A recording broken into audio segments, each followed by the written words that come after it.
Okay sir Rajendra గారు మీరు చెప్పండి సార్, ఈ పరిస్థితుల్లో మనం మార్కెట్ గమనం ఎటువైపు ఉండొచ్చు అంటారు? అంటే పర్టికులర్ గా Nifty and bank Nifty position ఎలా ఉండొచ్చు అంటారు?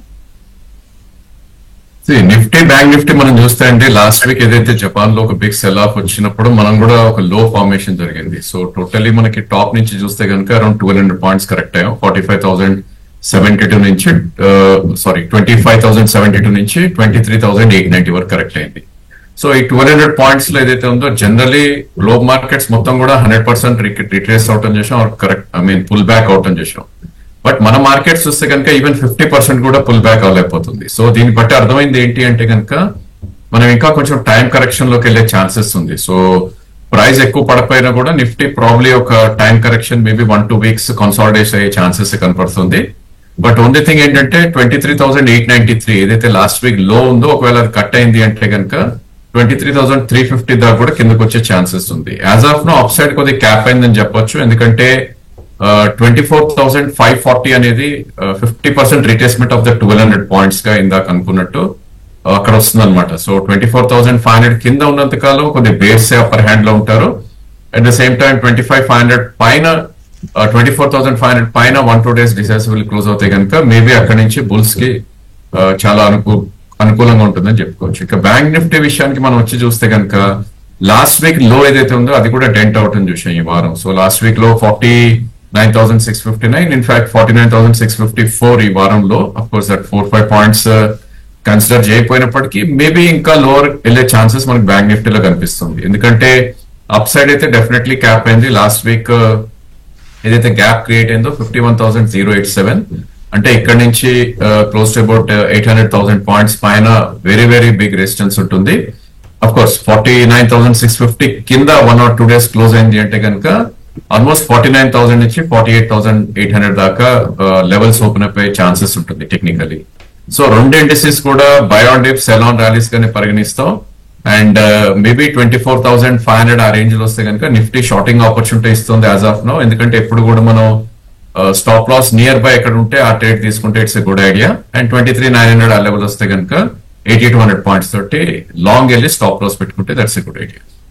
నెక్స్ట్ రాజేంద్ర గారు, మెటల్స్ అండ్ మైనింగ్ పై ప్రభావం తీవ్రంగా ఉండే అవకాశాలు కనపడుతున్న ఈ సందర్భంలో ఏదైనా బాటమ్ ఫిషింగ్ చేయడానికి అనువైన అవకాశాలు అంటే ఈ సెక్టార్ లో ఉన్నాయంటారు? అలాగే ఈ సమయంలో మనం ఇతర ప్రభుత్వ రంగ సంస్థలపై ప్రభావం పెద్దగా ఉండదు కాబట్టి మరి ఆ కోవకు చెందిన షేర్లు ఏవైనా కొనడానికి అనువుగా ఉన్నాయంటారా? యా మేడం, ఇప్పుడే ప్రసాద్ సార్ చెప్పినట్టు probably I think metals lot of stocks కూడా మనకి చార్టికల్లీ బిలో 200-day మూవింగ్ యావరేజ్ కి వచ్చేయడం చూసాం. సో ఫర్ ఎగ్జాంపుల్ మనకి ఫ్రంట్ లైన్ స్టాక్స్ తీసుకుంటే టాటా స్టీల్ గానీ, సేల్ గానీ, ఎన్ఎండిసి గానీ, జిఎండిసి ఇవన్నీ కూడా below 200-day moving average trade అవుతున్నాయి కాబట్టి లాంగ్ టర్మ్ ప్లేయర్స్ అయితే they will not touch the stock. So definitely అవి అవైలబుల్ అని చెప్పొచ్చు. సో మీరు అడిగిన క్వశ్చన్ కి బాటమ్ ఫిషింగ్ అంటే కనుక మేబీ ట్రేడింగ్ స్టాక్ తోటి దేర్ ఆర్ సమ్ ఆపర్చునిటీస్. ఎందుకంటే మనకి ఈ రోజు చూసాం Hindustan zinc OFS offer open అవుతుంది. వాళ్ళు 15% తక్కువలో దే ఆర్ గివింగ్. సో 570 నిన్న క్లోజ్ అయిన స్టాక్ ఆల్మోస్ట్ ఈరోజు 530 దగ్గర ట్రేడ్ అవుతుంది. వాళ్ళు ఇచ్చే ప్రైస్ 476. మేబీ ఈ గెయిన్స్ కోసం one should try to by, ఎందుకంటే వాళ్ళు ఇచ్చే ప్రైస్ 475 దగ్గరలో ఉంది. అండ్ అక్కడి నుంచి 15 రూపీస్ డౌన్ సైడ్ రిస్క్ ఉంది కాబట్టి that should be stop loss అని చెప్పొచ్చు. ఇంకోటి మనం చార్ట్స్ లోకి వెళ్ళి చూస్తే కనుక జేఎస్డబ్ల్యూ స్టీల్ ఏదైతే metal space and mining space ఒక బేరిష్ మోడ్ లో ఉన్న నేపథ్యంలో ఇది still 200-day moving average about trade అవుతుంది. అండ్ మల్టీ మంత్ లో మనం చూస్తే కనుక ఇది 621 దగ్గర ఒక మేజర్ సపోర్ట్ ఉంటుంది స్టాక్ కి. సో ఈ నేపథ్యంలో ఆ స్టాక్ ని ప్రాబ్లీ ఇక్కడ నుంచి ఒక 7-8% పడితే కనుక it's only like trading bet కింద కానీ, బట్ ఇన్వెస్ట్మెంట్ కి అయితే ఈ sector I don't think it's advisable. And public sector space లో ప్రాబ్లీ సెక్టోరియల్లీ అన్ని స్టాక్స్ కూడా కన్సాలిడేషన్ లో ఉన్నాయి.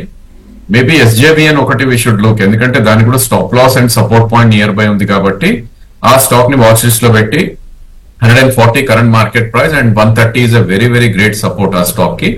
సో ప్రాబ్లీ ఒక 4-5 రూపీస్ కరెక్ట్ అయితే కనుక 134-135 లో one should try to by.